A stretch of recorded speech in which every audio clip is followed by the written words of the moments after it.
ఈరోజే నరసింహ జయంతి. ఎంతో పవిత్రమైన విశేషమైన రోజు. హిందూ పురాణాల ప్రకారం త్రిమూర్తులలో విష్ణువు లోకపాలకుడు.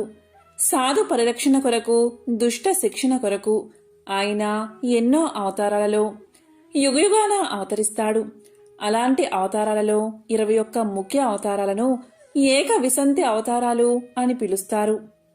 వాటిలో అతి ముఖ్యమైన 10 అవతారాలను దశావతారాలు అంటారు. ఈ దశావతారాలలో 4వ అవతారం నారసింహ అవతారం. మహాలక్ష్మిని సంబోధించే శ్రీ పదాన్ని చేర్చి శ్రీ నారసింహుడు అని ఈ అవతారమూర్తిని స్మరిస్తారు. మరి ఎంతో పవిత్రమైన విశేషమైన ఈ రోజు ఈ కథను విన్నా, చదివినా, చెప్పినా, వినిపించినా జన్మల పాపాలు తొలగి కోటి జన్మల పుణ్యం వస్తుంది. సకల శుభాలు కలుగుతాయి. మరి ఆ కథ ఏంటో ఇప్పుడు ఈ వీడియోలో తెలుసుకుందాం. జయా విజయులు వైకుంఠంలో ద్వారపాలకులు, విష్ణు సేవా తత్పరులు.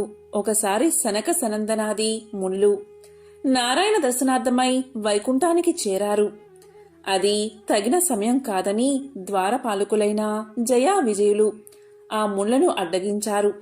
అందుకు ముళ్ళు కోపగించి విష్ణులోకానికి మీరు దూరమవుతారని శపించారు. అప్పుడు వారు శ్రీ మహావిష్ణువును శరణువేడగా మహర్షుల శాపానికి తిరుగులేదు. కాని మీరు నా భక్తులు కావడం వల్ల మీకు కొంత శాప విమోచనాన్ని కలిగిస్తాను అని శ్రీహరి జయా విజయులకు తెలియచేశాడు. మీరు నా భక్తులుగా 7 జన్మలు కాని, విరోధులుగా 3 జన్మలు కాని భూలోకంలో జన్మించిన తర్వాత మరలా వైకుంఠానికి వస్తారు అని ఉపశమనాన్ని కలిగించారు. అప్పుడు వారు మీకు దూరంగా 7 జన్మలు ఉండలేము స్వామి, విరోధులుగా 3 జన్మలు ఎత్తుతామని పలికారు జయా విజయులు. ఆ జయా విజయులే కృతయుగంలో హిరణ్యాక్ష హిరణ్య కశ్యపులుగాను, త్రేతాయుగంలో రావణ కుంభకర్ణులుగాను, ద్వాపర యుగంలో శిశుపాల దంతభక్తులుగాను జన్మించారు. ప్రతి జన్మలోనూ విష్ణు అవతారం చేత వదులై తరువాత శాప విముక్తిని పొందారు. కశ్యప ప్రజాపతి భార్య అయిన దితి గర్భాన హిరణ్యాక్ష హిరణ్య కశ్యపులు అనే మహావీరులు జన్మించారు. హిరణ్యాక్షుడు బలగర్వితుడై దేవతలను యుద్ధంలో ఓడిస్తూ అందరినీ భయభీతులకు గురిచేశాడు. పాతాళాంతర్గత అయిన భూదేవిని శ్రీ వరహమూర్తి అవతారంలో ఉద్ధరిస్తున్న శ్రీ మహావిష్ణువును యుద్ధానికి కవ్వించాడు హిరణ్యాక్షుడు. అప్పుడు జరిగిన భీకరమైన యుద్ధంలో హిరణ్యాక్షుడు మరణించాడు. సోదరుడి మరణానికి చింతిస్తూనే హిరణ్య కశ్యపుడు తల్లిదండ్రులను బంధువులను ఓదార్చాడు. తరువాత అతను రాజ్య పాలనా భారాన్ని మంత్రులకు అప్పగించి తాను మందరగిరికి పోయి ఘోరమైన తపస్సు చేశాడు. అతని తపస్సు ఉగ్రతకు లోకాలు కంపించాయి. అతని శరీరం కేవలం ఎముకల గూడుగా మారింది. దీంతో బ్రహ్మదేవుడు ప్రత్యక్షమై తన కమండల జల ప్రోక్షణతో అతని శరీరాన్ని నవయవ్వనంగా వజ్ర సదృశంగా చేశాడు. దీంతో బ్రహ్మ ఇలా పలికాడు, హిరణ్యకశ్యప, నీ తపస్సుకు మెచ్చుకున్నాను. ఏం వరం కావాలో కోరుకో అన్నాడు. దీంతో హిరణ్యకశ్యపుడు బ్రహ్మదేవుడుకు నమస్కారం చేసి, ఓ విధాత, నాకు మరణం లేకుండా వరాన్ని ప్రసాదించు అని కోరుకున్నాడు. దానికి బ్రహ్మ ఇలా పలికాడు, ఇది అసాధ్యమైన పని. నాకే ఇది సాధ్యం కాదు. యుగయుగానికి నేను మరలా అవతరిస్తూ ఉంటాను. అలాంటిది నేను మరణం లేకుండా వరాన్ని నీకు ఎలా ఇవ్వగలను? వేరేదైనా వరాన్ని కోరుకో, ఇస్తాను అన్నాడు బ్రహ్మ. అప్పుడు హిరణ్యకశ్యపుడు ఇలా వరం కోరుకున్నాడు, ఓ విధాత, నాకు గాలిలో కాని, ఆకాశంలో కాని, భూమిపైన కాని, నీటిలో కాని, అగ్నిలో కాని, రాత్రి కాని, పగలు కాని, దేవ దానవ మనుషులచే కాని, జంతువులచే కాని, ఆయుధాలచే కాని, ఇంట కాని బయట కాని మరణం ఉండకూడదు అని కోరుకున్నాడు అతను. అప్పుడు బ్రహ్మ అలాగే అని వరాన్ని ప్రసాదించాడు. ఇక వరబల గర్వంతో హిరణ్యకశ్యపుడు విజృంభించాడు. దేవతలను జయించాడు. ఇంద్ర సింహాసనాన్ని ఆక్రమించాడు. పంచభూతాలను నిర్బంధించాడు. తపస్సులను భంగపరచాడు. సాధువులను హింసించసాగాడు. దీంతో దేవతలు విష్ణువుతో తమ బాధను మొరపెట్టుకున్నారు. అప్పుడు విష్ణుమూర్తి ఇలా పలికాడు: కన్న కొడుకునకు ఆపన్నత తలపెట్టినవాడు హిరణ్యకశిపుని పట్టి వధింతును, మీకు భద్రం కలుగుతుంది అని దేవతలకు అభయాన్ని ఇచ్చాడు విష్ణువు. హిరణ్యకశిపుడు తపస్సు చేసుకునే కాలంలో దేవతలు అదును చూసుకుని హిరణ్యకశిపుడి రాజ్యంపై దండెత్తి క్రూరంగా కొల్లగొట్టారు. గర్భవతి అయిన రాక్షసరాజు భార్యను ఇంద్రుడు చెరపట్టగా నారదుడు ఇంద్రుణ్ణి మందలించి ఆమెను రక్షించి తన ఆశ్రమానికి తీసుకుని పోయాడు. హిరణ్యకశ్యపుడి భార్య అయిన లీలావతికి భాగవత కథలను బోధించాడు నారదుడు. ఆ బోధనను గర్భస్థుడైన ప్రహ్లాదుడు గ్రహించాడు. రాజ్యానికి తిరిగి వచ్చిన హిరణ్యకశ్యపుడుకు నారదుడు అతని ధర్మపత్నిని అప్పగించాడు. హిరణ్యకశ్యపునికి 4 కుమారులు. వారిలో ప్రహ్లాదుడు పరమ భక్తాగ్రేసరుడు. చక్కని రూపం, విద్యాగంధం, కావలసినంత సంపద ఉన్నాయి. దానికి తోడు రాచబిడ్డ అయిన ఈశన్ మాత్రం గర్వం లేదు. దేవేంద్రుడు సైతం ప్రహ్లాదుడి గుణగణాలను కీర్తించేవాడంటే ఆ బాలుడు ఎంత సంపన్నుడో మనం అర్థం చేసుకోవాలి. హాస్యానికి కూడా అబద్ధమాడని సత్యవ్రత పరాయణుడు. హిరణ్యకశిపుడు తనకు విరోధి అయినా పరమ విరోధి అయిన శ్రీహరి మీద ఎంతో భక్తితో ఉండే తన కుమారుడి మనసు మార్చడానికి తగినది విద్య అని భావించి ఒకరోజు కొడుకును పిలిపించి ఇలా పలికాడు: నాయనా, విద్య వల్ల జ్ఞానం వస్తుంది. మంచి చెడుల వివేకమిచ్చే విద్యను నువ్వు చండామార్కుల వద్ద అభ్యసించాలి అని చండామార్కులను పిలిపించాడు. కొడుకును చండామార్కులకు అప్పగించాడు. కొన్ని రోజులయ్యాక హిరణ్యకశ్యపుడు కుమారుడి విద్య ఎలా ఉందో చూడాలని కుమారుణ్ణి పిలిపించి అడిగాడు హిరణ్యకశ్యపుడు. అప్పుడు ప్రహ్లాదుడు ఇలా పలికాడు: తండ్రి, ఈ దేహదారులందరూ తమ ఇల్లు అనే చీకటి గోపంలో కల తిరుగుతున్నారే తప్ప సర్వము విష్ణుమయమని భావించడం లేదు అంటూ ఉండగా చెండా మార్కులవారు నిండా 5 ఏళ్లైనా దాటని బాలుడు మేం చెప్పిన శాస్త్ర విషయాల్లో ఒక్కటి కూడా చెప్పకుండా ఏమేమో చెబుతున్నాడు. మహారాజా, మన్నించండి. ఇక మీద వీణ్ణి దండించి రాజనీతిని బోధిస్తాం. అంతవరకు అనుగ్రహించండి అని ప్రహ్లాదుని వెంటబెట్టుకుని వెళ్లిపోయారు. కొంతకాలానికి రాజనీతి ఉపదేశించి తండ్రి దగ్గరకు తీసుకువచ్చారు. నాయనా, ఇంతకాలం మీ గురువులు ఏ ఏ నీతి శాస్త్రాలు బోధించారో అందులో విశేషమేమిటో చెప్పు అని హిరణ్యకశ్యపుడు అడిగాడు. అప్పుడు ప్రహ్లాదుడు ఇలా పలికాడు: చదివించారు. నన్ను చదివిది తండ్రి అంటూ విష్ణుగాథా సంకీర్తనలో ఉన్న ప్రహ్లాదుడు మాట్లాడుతూ ఉంటే హిరణ్యకశ్యపుని కళ్ళు ఎర్రబడ్డాయి. అప్పుడు చండామార్కులు ఇలా పలికారు: దానవేశ్వరా, మన్నించండి. ఈ తప్పు మాది కదా. మేము కాని మా ఆశ్రమంలో మరెవరూ కాని ఇటువంటివి బోధించలేదు. ఇది ఈ బాలుడికి జన్మతః ప్రాప్తించింది కనుక ప్రతిక్రియ యోచించండి అన్నారు. శరీరంలో ఏ అవయమైనా చెడితే దాన్ని ఖండించి మిగిలిన అవయవాలకు రక్ష చేస్తారు వైద్యులు.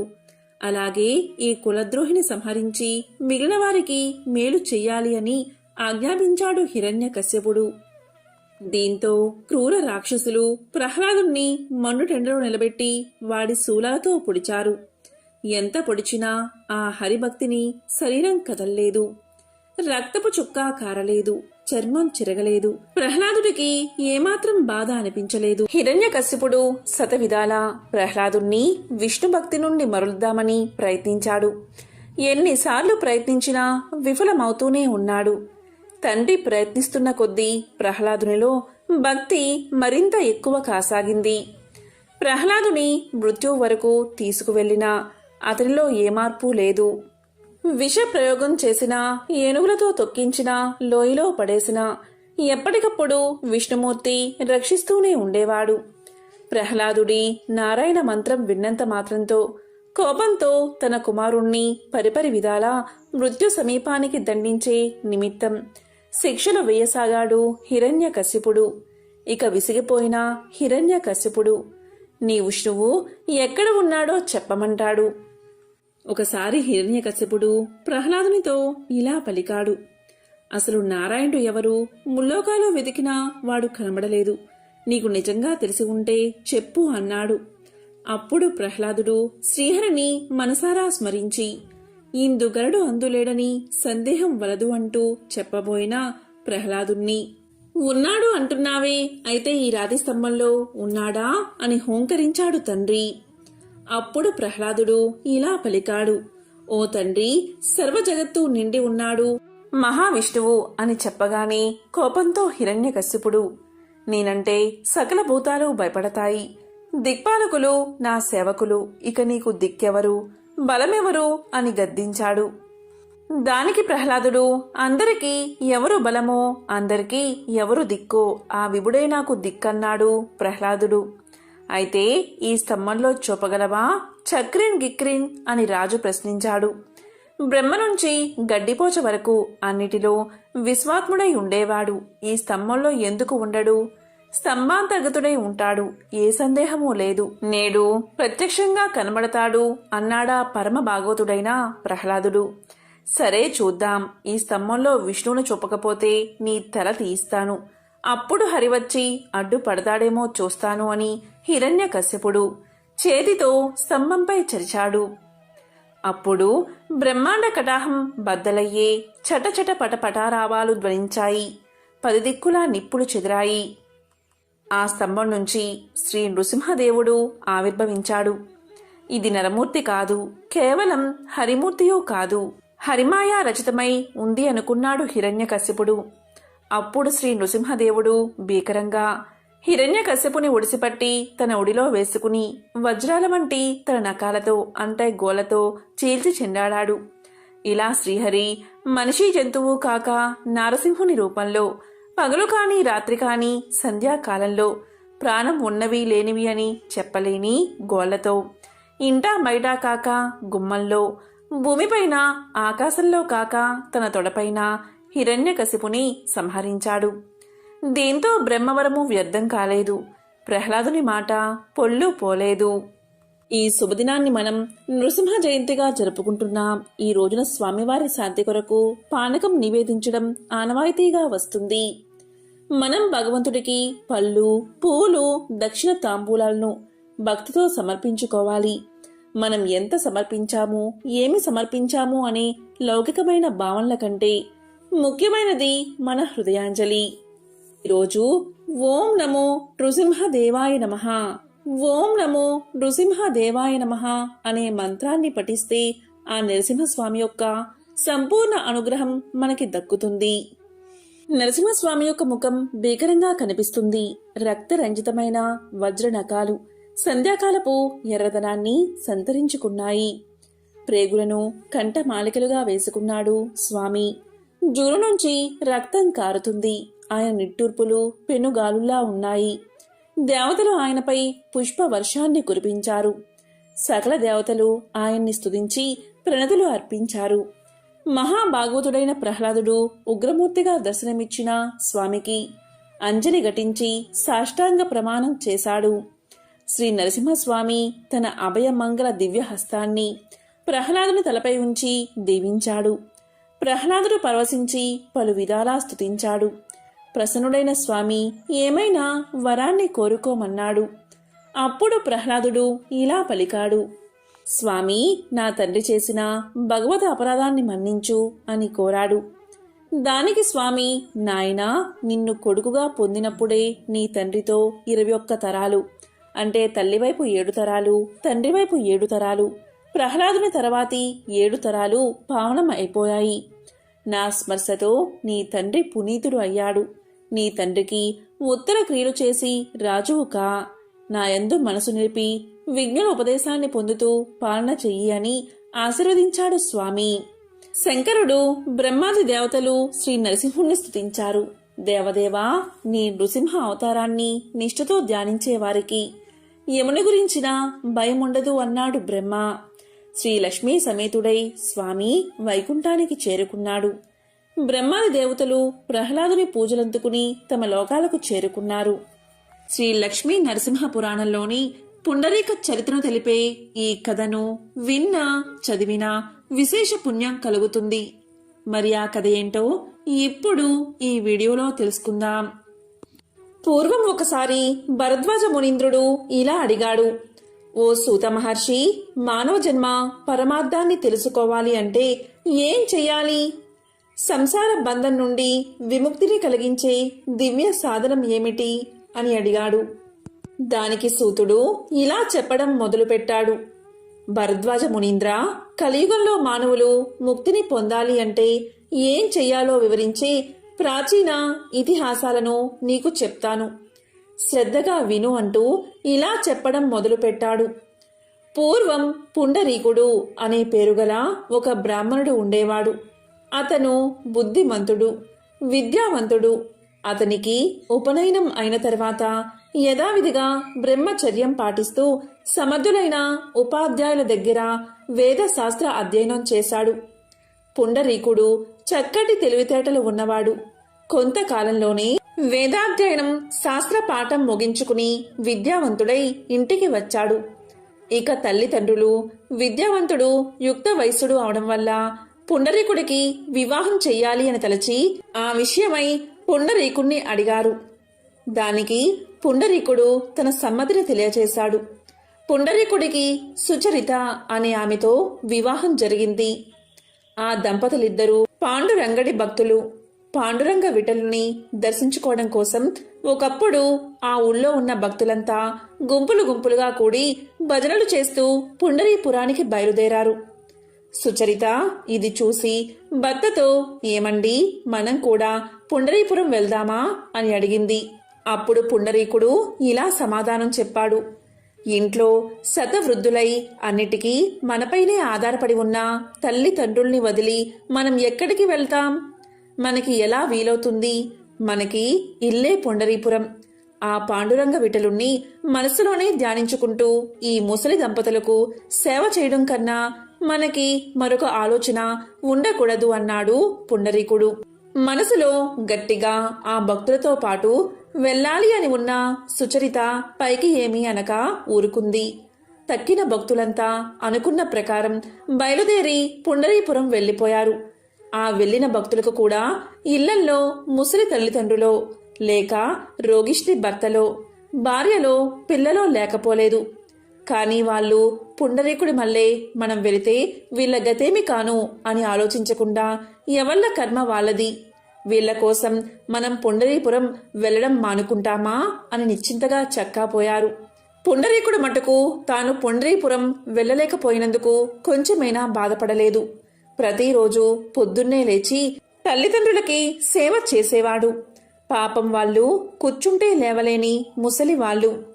వాళ్ళకి వెచ్చటి నూనె ఉల్లంతా రాసి నలుగు పెట్టి గోరువెచ్చని నీటితో స్నానం చేయించేవాడు. తెల్లటి మెత్తటి శుభ్రమైన తువ్వాలతో తుడిచి తేలిక బట్టలు కట్టించేవాడు. చెయ్యి ఊత ఇచ్చి లోపలికి తీసుకువచ్చి దేవతార్చన పీఠానికి ఎదురుగా పీటల మీద కూర్చోబెట్టి తండ్రికి సంధ్య వార్చుకునే నిమిత్తం జారీ తెచ్చి ఇచ్చేవాడు. తండ్రి చాలా గొప్ప పండితుడు, భక్తుడు, కర్మిష్ఠిని. అయితేనే ముసలితనం వల్ల జ్ఞాపక శక్తి తగ్గిపోయి దేవతార్చన చేసుకునేటప్పుడు మధ్య మధ్య మంత్రాలు కూడా మరిచిపోయేవాడు. అందుకు పూజ అయ్యేదాకా పుండరీకుడు అతని దగ్గరే కూర్చుని తండ్రి మరిచిపోయి తడబడుతున్న మంత్రాలు జ్ఞాపకం చేస్తూ ఉండేవాడు. ముసలితనం వల్ల ఆ తండ్రికి చూపు సరిగ్గా ఆనేది కాదు. దేవతార్చనా సమయంలో గంధం, అక్షింతలు, యజ్ఞోపవీతం, పువ్వులు మొదలైన పూజా వస్తువుల కోసం ఆ వృద్ధుడు తడుముకుంటూ ఉంటే పుండరీకుడు వాటిని తీసి అందిస్తూ ఉండేవాడు. అదే సమయంలో తాను కూడా పాండురంగ విఠలుడికి పూజ చేసి తులసి తీర్థాన్ని తల్లికి తండ్రికి ఇచ్చేవాడు పుండరీకుడు. పంచభక్ష పరమాణాలు చేయించి భగవంతుడికి నైవేద్యం పెట్టి తల్లిదండ్రులకు వడ్డించి ఆ తర్వాత తాను తినేవాడు. ఆ ముసలి వాళ్ళకి సహజంగా వృద్ధాప్యం వల్ల అస్తమానం చిరాకు, కోపం వచ్చేది. తాను కూడా వాళ్లతో పాటు చిరాకు పడక పుండరీకుడు వాళ్ళని చిన్న బిడ్డల్ని లాలించినట్లు లాలించేవాడు. వాళ్ళు ఏది కావాలంటే అది ఎంత అసాధ్యమైనా తెచ్చి ఇచ్చేవాడు. పుండరీకుడు ఈ విధంగా తల్లిదండ్రులకు సేవ చేస్తూ ఉండిపోగా భక్తులంతా జయ పాండురంగ విఠలే అని భజన చేస్తూ పుండరీపురం చేరుకున్నారు. వాళ్ళు ఆలయంలో ప్రవేశించేసరికి పాండురంగడు గుడిలో లేడు. ఆ పీఠం ఖాళీగా కనబడింది. స్వామి ఏడి, స్వామి ఏడి అంటూ భక్తులంతా కలవరపడ్డారు. స్వామి తిరిగి వస్తాడేమో అని వాళ్ళు అక్కడే చాలాసేపు కనిపెట్టుకుని కూర్చున్నారు.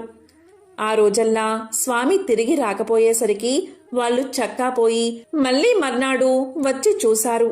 అప్పటికి స్వామి రాలేదు. అలా ఎన్ని రోజులో పండరిపురంలో కనిపెట్టుకుని ఉన్నా స్వామి రాలేదు. భక్తులకు ఇదంతా ఏమీ అర్థం కాలేదు. ఆఖరికి ప్రాణం విసిగి భక్తులంతా తిరిగి పుండరీకుడు ఉన్న తమ గ్రామానికి చేరుకున్నారు. పాండురంగ స్వామి దేవేరితో సహా గుడి వదిలి పుండరీకుడు ఉన్న ఊరికి వచ్చేయడమే ఆయన గుళ్ళో లేకపోవడానికి కారణం. వృద్ధులైన తల్లిదండ్రులకు పరిచర్య చేస్తూ ఉన్న తన్ను చూడడానికి ఆ మహాభక్తుడైన పుండరీకుడు తన వద్దకు రాలేకపోయాడు కదా అని పాండురంగడే అతని వద్దకు వెళ్ళాడు. కాని ఈ దేవరహస్యం సామాన్య జనానికి ఏం తెలుస్తుంది? స్వామి వచ్చి పుండరీకుని ఇంటి వాకిట నిలబడే వేళకి పుండరీకుడు తన తల్లిదండ్రులకు భక్తి శ్రద్ధలతో నీళ్లు పోస్తున్నాడు. పుండరీక భక్తాగ్రేసరా, నువ్వు పుండరీపురం రాలేకపోయావని తెలిసి మేమే నీ వద్దకు వచ్చామయ్యా అని స్వామి పుండరీకుణ్ణి పిలిచాడు. స్వామి, ఇదిగో వచ్చేస్తున్నా, ఒక్క క్షణం ఆగండి. మా తండ్రికి నీళ్లు పొయ్యడం అయ్యింది. వెంటనే తుడవకపోతే వృద్ధుడికి జలుబు చేస్తుంది. తుడిచేసి లోపలకు తీసుకొచ్చి కూర్చోబెట్టి నీ దర్శనానికి వస్తా అన్నాడు పుండరీకుడు. ఆ మాటలు విన్న సుచరిత ఆశ్చర్యపోయింది. భగవంతుడు దేవేరితో సహా వచ్చి వాకిట నిలబడితే ఎదురు రాక వస్తా, అలాగే నిలబడి ఉండు అనవచ్చా? స్వామికేం కోపం వస్తుందో అని ఆమె భయపడిపోయింది. కాని శాంతమూర్తి అయిన స్వామికి కొంచెం కూడా కోపం రాలేదు. వచ్చి వాకిట పడికట్టు మీద నిలబడ్డవాడు అలాగే నిల్చుండిపోయాడు. మరి కొంతసేపటికి పుండరీకుడు తల్లిదండ్రుల్ని లోపలికి తీసుకువెళ్లి ఉతికి ఉంచిన బట్టలు కట్టించి దేవతార్చన పీఠానికి ముందు పీటలపై కూర్చోబెట్టి జారి దగ్గర పెట్టి ఒక్క క్షణంలో వస్తానని తల్లిదండ్రుల అనుమతి తీసుకుని అప్పుడు పాండురంగ స్వామికి స్వాగతం ఇవ్వడానికి బయటకు వచ్చాడు. పిలవగానే వెళ్ళక ఇంత ఆలస్యం చేయడం, పైగా పని చూసుకువచ్చే వరకు ఉండమనడం ఎంత పొరపాటు! అందులోనూ కేవలం స్వామితోనా ఇటువంటి జవాబు చెప్పడం? స్వామి కోపంతో భర్తని ఏమంటాడో అని సుచరిత పాండురంగడికేసి చూస్తూ ఉంది. ఏం చిత్రమో! పాండురంగడైనా ఇప్పుడు ఆ పడికట్టు మీద నిలబడి ఉన్నది కాదు, ఎవరో ముసలాయన. ఎవరో ఏమిటి, తన మామగారిలాగే ఉన్నాడు. అప్పుడేగా తన భర్త మామగారిని స్నానం చేయించి లోపలికి తీసుకువెళ్ళింది. అంతవరకు ఆ పడికట్టు మీద స్వామి పక్కన నిలబడి ఉన్న దేవేరి కూడా ఇప్పుడు కనబడదే. ఆమె స్థానంలో తన అత్తగారికి మళ్ళీ ఉన్న ముసలామె ఎవరో నిలబడి ఉంది. సుచరితకు ఒక్క క్షణంలో ఇదంతా అర్థమైపోయింది. తల్లిదండ్రులకు పరిచర్య చేయడమే పరమధర్మంగా భావించి తన భర్త పుండరీపురం వెళ్ళలేదు. ఆ తల్లిదండ్రులకు పరిచర్య చేయడం మాకు పరిచర్య చేయడం లాంటిదే సుమా అని తనకు తెలపడం కోసం లక్ష్మీనారాయణలు తనకు అత్తామామల రూపంలో కనబడుతున్నారు అని ఆమె తెలుసుకుంది. పుండరీకుడు ఇంతలో లక్ష్మీ సమేతుడైన స్వామికి సాష్టాంగ నమస్కారం చేసి గరుడవాహన జగన్నాథ, పుండరీకాక్ష, పాండురంగ అని అనేక విధాల స్తోత్రం ప్రారంభించాడు.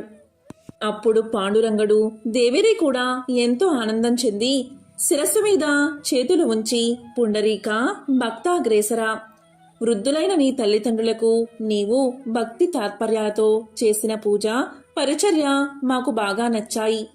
ఏం వరం కావాలో కోరుకో అన్నారు. అప్పుడు పుండరీకుడు, స్వామి, నాకు, నా భార్యకు, అలాగే నా తల్లిదండ్రులకు నీ దర్శనం కోసం మేము పుండరీపురం రాలేము. మమ్మల్ని కటాక్షించడానికి ఇంత దూరం వచ్చావు కదా, కాబట్టి ఇక్కడే ఉండిపో. ఇదే నా కోరిక అన్నాడు. ఆ తర్వాత కాలంలో అది పుణ్యక్షేత్రంగా వెలసిల్లింది. ఊళ్ళో ఉన్న భక్తులకి జ్ఞానం కలిగింది. తమర్ని కని పెంచి పెద్దవాళ్ళని చేసి ఆఖరికి ముసలితనం వల్ల మూలపడి తమ మీద ఆధారపడి ఉన్న తల్లిదండ్రులకు పరిచర్య చేయడమే భగవంతుణ్ణి సంతోషపెట్టడమని వాళ్ళంతా తెలుసుకున్నారు. తన విధి నెరవేర్చిన పుండరీకుణ్ణి వెతుక్కుంటూ ఆ దేవుడే వచ్చి భక్తుడి కోరిక నెరవేర్చాడు. కొంతకాలానికి పుండరీకుడు ఏకాంత ప్రదేశంలో కూర్చుని మానవ జీవితాన్ని విమర్శించుకున్నాడు. అతనికి సంసారం ఒక ముళ్ళ పొదలా అనిపించింది. తల్లిదండ్రులను, అన్నదమ్ములను, మిత్రులను, భార్యను అందరినీ వదిలిపెట్టి ఇల్లు వదిలి దేశ సంచారం చేస్తూ వెళ్లిపోయాడు. దొరికిన కాయలు తింటూ ఆకలి తీర్చుకుంటూ ఉన్నాడు. సంసారం నీటి బుడగ వంటిది. ఈ జీవితాన్ని ఎవరూ నమ్మకూడదు. క్షణక్షణానికి మారిపోయే శరీర స్థితిని నమ్ముకుని బతకడం అర్థం లేనటువంటిది. శరీర అందం శాశ్వతం కాదు అని పురాణాలు చెప్పిన ప్రకారం ఈ భూమి మీద ఉన్న తీర్థాలు సేవించాలని నిర్ణయించుకున్నాడు. గంగా, యమున, గోదావరి మొదలైన నదుల్లో మునిగి క్షేత్రాలలో నివసించి ఆయా దేవతలను దర్శించి సాత్విక ఆహారం తింటూ తిరుగుతూ శాలిగ్రామము అనే పుణ్యక్షేత్రానికి చేరాడు. అక్కడ భక్తులను, పుణ్య జలాలను చూసి ఎంతో ఆనందపడి ఇదే నా నివాసానికి అనువైన స్థలమని అక్కడ బస ఏర్పాటు చేసుకున్నాడు. గురువుల వల్ల తెలుసుకున్న ప్రాణాయామం మొదలైన యోగా శాస్త్రాన్ని ఆచరణలో పెట్టి తీర్థస్నానం, భగవద్ధ్యానం సకాలానికి చేస్తూ చాలా కాలం గడిపాడు. అలా ఉండగా ఒకరోజు నారద మహర్షి అక్కడికి వీచేశాడు. పుండరీకుడు నారదుడి దివ్య రూపాన్ని చూసి ఆశ్చర్యంతో స్వాగతం చెప్పి తన పర్ణశాలకు తీసుకువెళ్లాడు. ఆనందంతో ఆసనంపై కూర్చోబెట్టి మౌనంగా పుండరీకుడు నారదుణ్ణి చూస్తున్నాడు. మహాత్మా, మీరు ఎవరు? నన్ను తరింప చేయడానికి ఈ రూపంలో వచ్చిన శ్రీమన్నారాయణుడు అనుకుంటున్నాను అని పలకగానే నారదుడు ఇలా అన్నాడు. నన్నందరూ నారదుడు అంటారు. నేను నిన్ను చూద్దామని ఇక్కడికి వచ్చాను. భక్తి శ్రద్ధలు కల భక్తుణ్ణి చూస్తే పుణ్యం వస్తుందని సాక్షాత్తు భగవంతుడే అన్నాడని చిరునవ్వుతో సమాధానం చెప్పాడు నారదుడు. నారదుడి మాటలు వినగానే పుండరీకుడు లేచి 2 చేతులు జోడించి నమస్కారం చేసి, నా జన్మ సార్థకమైంది. మీ దర్శనం దైవ దర్శనమే. నాకు ఉన్న సందేహాన్ని తీర్చండి అని అన్నాడు. పరమార్థ సాధనకు ప్రధానమైన సాధనమేదో, మానవ జన్మకు సంసార బంధ విముక్తికి చెయ్యవలసిన కార్యమేంటో తెలిపి నన్ను ధన్యుణ్ణి చెయ్యండి అని కోరాడు. అప్పుడు నారదుడు ఇలా చెప్పడం మొదలుపెట్టాడు. పుండరీక, శాస్త్రాలు అని చెప్పిన కర్మలు చాలానే ఉన్నాయి. అలాగే ధర్మ మార్గాలు కూడా ఉన్నాయి. ఒక్కొక్కరు ఒక్కొక్క విధంగా చెప్పిన మతము ఉంది. అదంతా అలా ఉండని, వాటన్నిటి గురించి నా తండ్రి చెప్పిన పరమ రహస్యమైన ఆధ్యాత్మిక విషయం, సంసార బంధం నుండి విడుదల కలిగించేది అయిన విషయాన్ని నీకు చెప్తాను. పుండరీక, నారాయణుడే పరబ్రహ్మ, పరతత్వం, పరంజ్యోతి, సర్వజీవుల ఆత్మ, పరమాత్మ నారాయణుడే.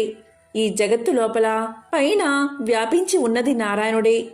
ఓం నమో నారాయణాయ అనే మంత్రాన్ని మనసులో నిత్యం ధ్యానం చేస్తూ జపిస్తే చాలు. అదే పరమజ్ఞానం. అంతకంటే పరమార్థాన్ని తెలిపేది ఏదీ లేదు అని చెప్పి నారదుడు వెళ్ళిపోయాడు. అప్పట్నుంచి పుండరీకుడు ఓం నమో నారాయణాయ అనే మంత్రాన్ని సాధనంగా భావించి జపిస్తూ ఉండేవాడు. ఈ విధంగా శాలిగ్రామ క్షేత్రంలో చిరకాలం తపస్సు చేశాడు. అతని భక్తికి మెచ్చి శ్రీ మహావిష్ణువు వెంటనే ప్రత్యక్షమయ్యాడు. ఇక మహావిష్ణువును చూసి ఎంతో సంతోషంతో సాష్టాంగ నమస్కారం చేసి లేచి చేతులు జోడించి ప్రార్థించాడు పుండరీకుడు. అప్పుడు శ్రీహరి, పుండరీక, నీకు కావలసిన వరమేమిటో కోరుకో అన్నాడు. దానికి పుండరీకుడు, ప్రభు, ఏం కోరాలో నాకు తెలియదు. నువ్వేమిచ్చినా నాకు సంతోషమే అన్నాడు. అప్పుడు శ్రీహరి చిరునవ్వు నవ్వి, సరే ఇలా రా, ఈ గరుడ వాహనంపై నా వెనుక కూర్చో, నాతో వైకుంఠానికి రా, నా రూపం ధరించి నిత్యము నా వెనకాలే ఉండు అని చెయ్యి పట్టుకుని వాహనం మీద తీసుకున్నాడు. ఆ సమయంలో దేవ దుందుబులు మోగాయి. దేవతలు జయ జయ శబ్దంతో పుష్పవర్షం కురిపించారు. ఆ విధంగా పుండరీకుడు శ్రీహరితో కలిసి వైకుంఠానికి చేరుకున్నాడు అని సూతుడు భరద్వాజ మునికి తెలియచేశాడు. కాబట్టి భరద్వాజ శ్రీ మహావిష్ణువుని కీర్తించడం వల్ల కలియుగంలో మానవులకు ముక్తి లభిస్తుంది. ఇదే మోక్షప్రదం, బ్రతికి ఉన్నంతకాలం సుఖాన్ని కలిగిస్తుంది అని సూతుడు చెప్పాడు. ఇది విన్న భరద్వాజ మహాముని ఎంతో సంతోషంతో, సూత మహర్షి, ఎంతో పరమార్థాన్ని నాకు వివరించావు, నేను ధన్యుణ్ణి అయ్యాను అని ఎంతో సంతోషించాడు. మన పురాణాల ప్రకారం నరసింహుణ్ణి పూజిస్తే ఆపదలన్నీ నశిస్తాయట.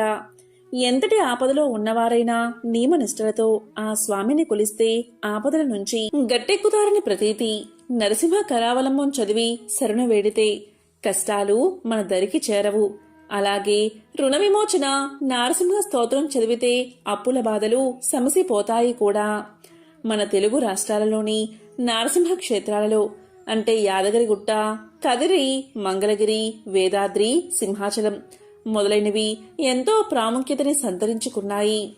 నృసింహ జయంతి రోజు వేదాద్రిలోనూ మంగళగిరిలోనూ కళ్యాణం జరిపిస్తారు. ఈ రోజు పానకం, వడపప్పు దేవుడికి నైవేద్యంగా పెడతారు చాలామంది. శ్రీరామనవమికి, నృసింహ జయంతికి పానకం నైవేద్యం పెట్టి భక్తులకు పంచిపెట్టడంలో కూడా ఒక రహస్యముంది. ఇవి ఎండాకాలంలో రావడం వల్ల ఈ కాలంలో బెల్లం, యాలకులు, మిరియాలు వేసిన పానకం తాగడం వల్ల ఒంట్లో వేడి తగ్గుతుంది. అలాగే వడపప్పు అంటే పెసరపప్పు తిన్నా కూడా చలవ చేస్తుంది. మన పెద్దవాళ్ళు ఏది చెప్పినా మన కోసమే అనడానికి మరో నిదర్శనమే ఈ ఆచారాలు. నృసింహ జయంతి నాడు ఎంతో మంది భక్తులు ఉపవాసం ఉంటారు. ఈరోజు ఆ నారసింహుణ్ణి స్మరించి మాతా నృసింహ, పితా నృసింహ, భ్రాతా నృసింహ, సఖా నృసింహ, విద్యా నృసింహ, ద్రవిణం నృసింహ, స్వామి నృసింహ, సకలం నృసింహ అని ఎవరైతే స్వామిని తలుచుకుని మనసారా పూజిస్తారో వారికి జీవితంలో కష్టాలు అనేవి దగ్గరికి కూడా రావు. నృసింహ ఉపాసన చేస్తే అది ఒక రక్షణ కవచంలా మన్ని నిత్యం కాపాడుతూ ఉంటుంది. ఉగ్రవీరం మహావిష్ణుం జ్వలంతం సర్వతోముఖం నృసింహం భీషణం భద్రం మృత్యుం నమామ్యహం అనే నారసింహ స్తోత్రాన్ని చదువుకుంటే ఎలాంటి ఆపదలైనా తొలగిపోతాయట. ఈ నరసింహ జయంతి రోజు ఇంట్లో ఆ మూర్తిని ఆరాధిస్తే విశేషమైన అనుగ్రహం లభిస్తుంది. ఒకవేళ స్వామి రూపు లేకపోయినా విష్ణుమూర్తినైనా ఈ రోజు పూజించాలి. కాబట్టి ఎంతో పవిత్రమైన విశేషమైన ఈ రోజు ఈ కథలను విన్నా, చదివినా, చెప్పినా, వినిపించినా జన్మల పాపాలు తొలగి కోటి జన్మల పుణ్యం వస్తుంది. సకల శుభాలు కలుగుతాయి. శ్రీ లక్ష్మీనారాయణల అనుగ్రహం మీకు కలుగుతుంది. ఓం నరసింహస్వామినే నమః. ఓం నమః శివాయ. ఓం నమో నారాయణాయ. నరసింహ జయంతి రోజున స్వామివారిని కొలుచుకునే అవకాశం లేకపోయినా ఓం నమో నారసింహాయ, ఓం నమో నారసింహాయ అనే మంత్రాన్ని 108 సార్లు జపిస్తే స్వామివారి కటాక్షం తప్పకుండా మీకు కలుగుతుంది. నారసింహాయ విద్మహే వజ్రనకాయ ధీమహి తన్నో సింహ ప్రచోదయాత్. నారసింహాయ విద్మహే వజ్రనకాయ ధీమహి తన్నో సింహ ప్రచోదయాత్ అంటూ నరసింహ గాయత్రిని జపిస్తూ ఉన్న ఎటువంటి అనారోగ్యం, ఆపదల నుంచైనా విముక్తి లభిస్తుందట. ఉగ్రవీరం మహావిష్ణుం జ్వలంతం సర్వతోముఖం నృసింహం భీషణం భద్రం మృత్యుం నమామ్యహం. ఉగ్రవీరం మహావిష్ణుం జ్వలంతం సర్వతోముఖం నృసింహం భీషణం భద్రం మృత్యుం నమామ్యహం అనే మంత్రాన్ని పఠిస్తే మృత్యువు సైతం ఆమడ దూరంలో నిలిచిపోతుందట. మరి ఎంతో విశిష్టమైన పవిత్రమైన ఈ నరసింహ జయంతి రోజు ఈ కథను విని ఈ మంత్రాలను పఠించి ఆ లక్ష్మీ నరసింహస్వామి యొక్క అనుగ్రహాన్ని తప్పకుండా పొందండి. ఓం నరసింహస్వామినే నమః.